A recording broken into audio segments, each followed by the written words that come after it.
Great morning, holy brothers! Thank you so much for joining us on our pathway to peace inside the Garden of Peace. If you're following along, we're on page 315, and today's lesson is called Field Frolicking. La la la la, jump around, singing away.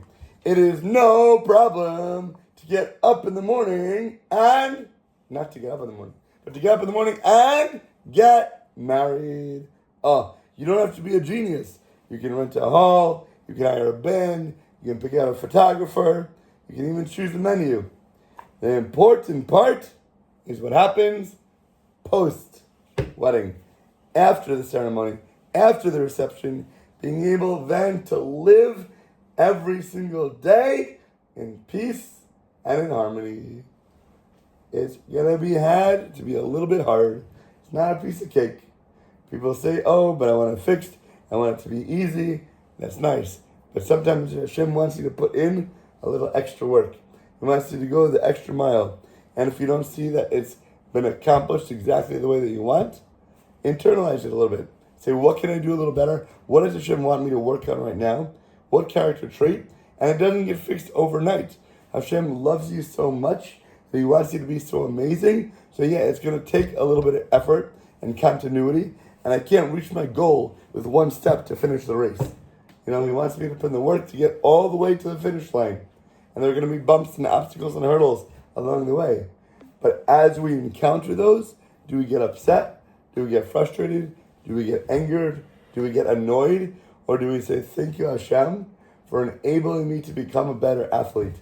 Thank you, Hashem, for enabling me to spiritually soar and get my tikkun rectification in this life through love and happiness with a smile on your face. Where is it? Where is it? There we go. This is no small problem. Modern reality nowadays shows that few couples actually succeed in attaining marital harmony. How many people are married and are not happy?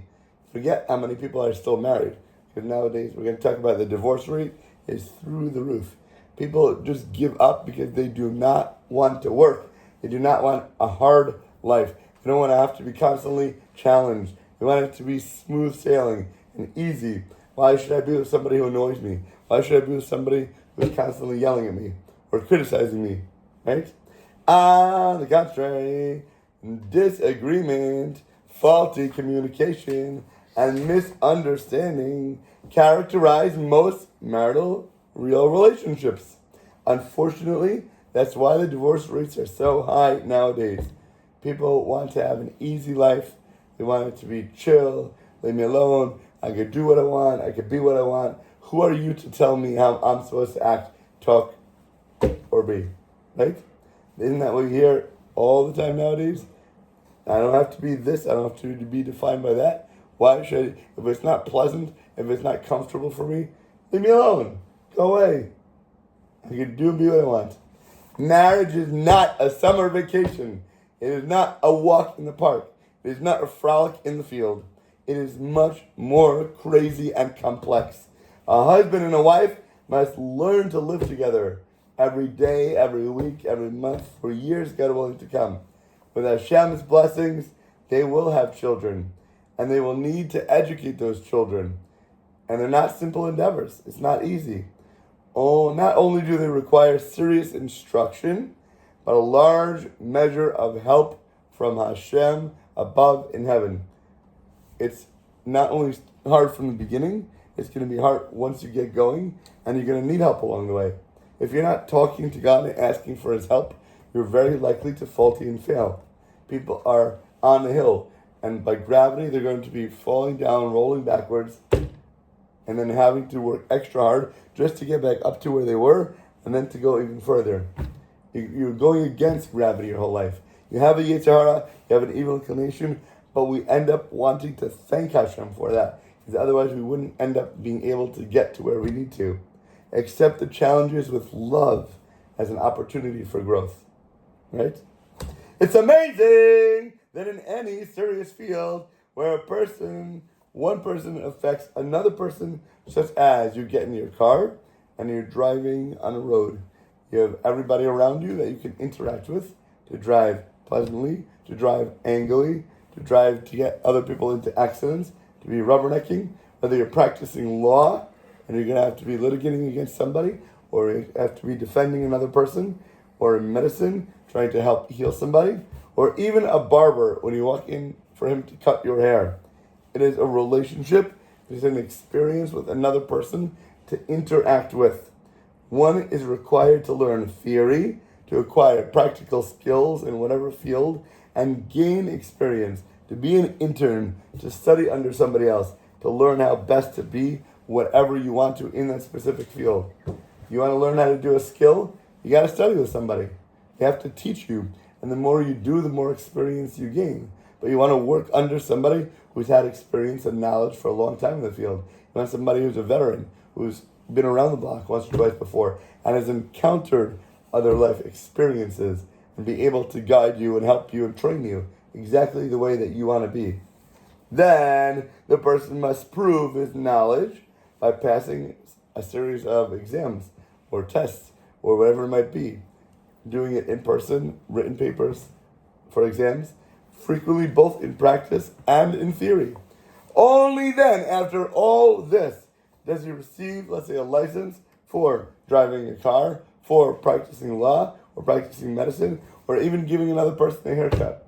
Whatever it might be that they want to test, you might have to have them have 10 people to cut their hair, or 100 people, or see 1,000 patients, whatever it might be.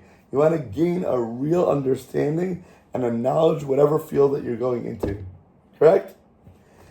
Getting married should not be much different. Without premarital instructions, without having a guide, without having a law, is tantamount to getting behind the wheel of a car without learning how to drive. And how dangerous a car can be of a weapon without it being used correctly, because it can harm so many other people on the road besides the driver itself. We all understand how an untrained or unlicensed driver could wreck other people's lives. And other fields exactly the same way. The more power, the more responsibility they have. The more other people's lives are literally in their hands.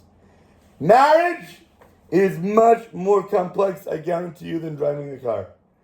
Even if it's stick shift, okay? Now, untrained people often lack an understanding about the true meaning of marriage and its real responsibilities and what it means to have another person in their life. Therefore, they are prone to head-on collisions with their spouses. They're likely to get into massive, major, mangling accidents that are wild. You think that you don't have to understand what a marriage is about? It's not just that you get somebody for yourself to fulfill your own desires, your own lusts, your own cravings. You're here for another person to be able to work with them together as a unit to help them, to help you. It's a growth process. And it's love. It's not like, oh my gosh, I'm going to work and I'm going to hate it. When you achieve, when you granted your goal, it's unbelievable beauty and bliss. Therefore, these people are prone to head-on collisions with their spouses. So although the law, by definition, in text, does not require premarital instructions, do they let you get married without reading this book? Yeah. Do they let people get married without listening to our classes? Hello? These classes. I'm not saying that they don't know about it. They should know about it. But should they be allowed to get married without having a good guide? Absolutely not. But people do left and right. They run off on whims. There's some people they don't even know because they're so struck by, whatever it might be. They have this lust that enters their lives. Stop for a minute. If there's somebody that we can help that you know is going to get married or engaged or looking in the process, why not help give them a proper guide so they can ensure to have an amazing life? It's not about a book sale. It's not about a YouTube view. It doesn't matter. It's about somebody's life in your hands that you can help to have such an amazing new outlook, to be able to unravel a life full of love and unprecedented gift. Any person with common sense would obligate himself to prepare adequately for marriage, the same way he does for another exam, the same way he does for another field. One eats the fruit of his own proper preparation, as do all those that are and will be dependent upon that person. Indirectly, the entire world will benefit from this guy's knowledge beforehand to make himself better for what he wants to achieve. Got it? The wedding day. Dun, dun, dun, dun, bells are ringing.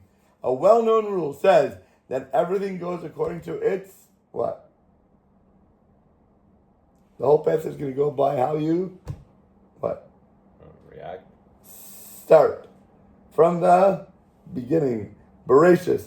Very Jewish concept, but a whole physical concept in the world as well. As we said before, babies, the cells as they're dividing, are extremely important.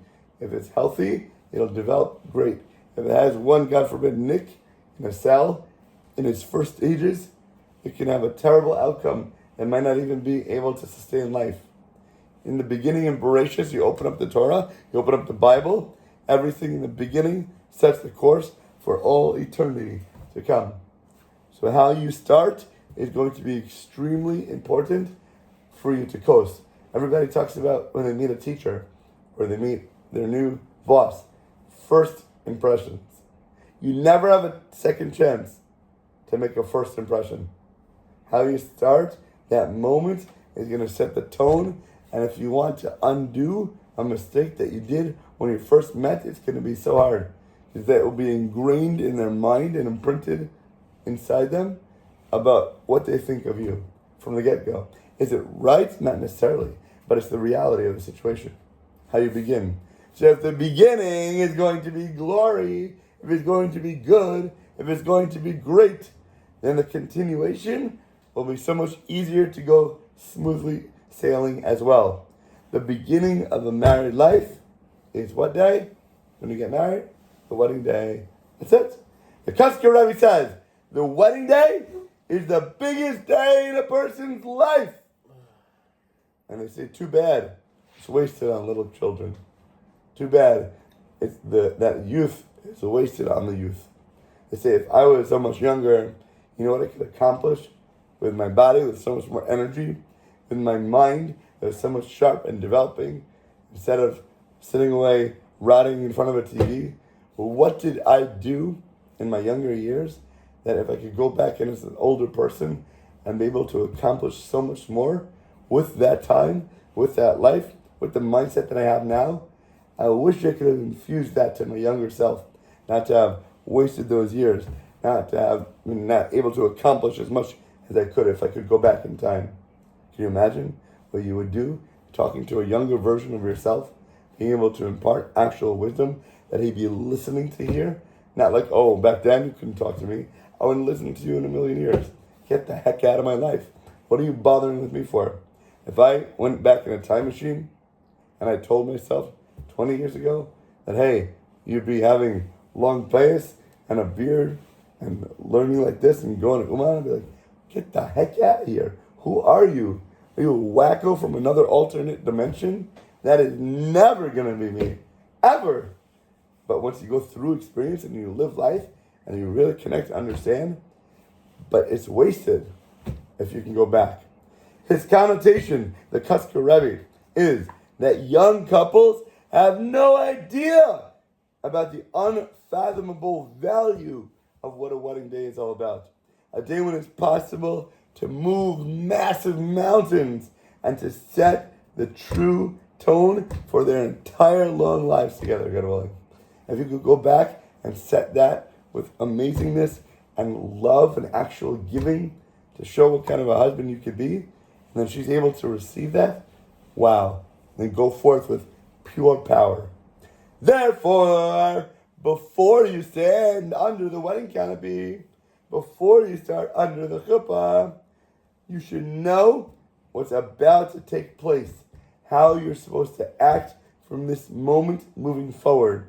The customs of Jewish matrimonial ceremony are not only rooted in ancient tradition and past, but they have such deep meaning right now, here in our days, in our times, in this moment. As such, this part of these lessons will help familiarize you with the order of that day, how a wedding is so important, what it means to start on the right foot, and then how to move forward in our lives to continue in that direction. But also, if we hadn't, God forbid, started out the right way, and let's say we were so lustful, we were so arrogant, we were so angry, we were so selfish, what kind of person we should be, and how can we get to that goal? When we learn that when we're trying to pacify our wives, it's not just about making ourselves feel better because we want to have an easy, smooth ride. We want to make her happy because we want her to feel happy. But it's because we have a goal to work with together. And what is Hashem telling us? What is God talking to me right now, explaining to me how to be a better person to help achieve our goal together? Because when you're combined, when you have a unity, that strength is unmatched. And nobody in the world can touch you when you're doing the right thing and you're going together with that great partner in your hand to achieve and move worlds and create unbelievable glory and beauty together in an unbelievable marriage. Pure love, amazingness. And with that, have an awesome, audaciously amazing rest of your day.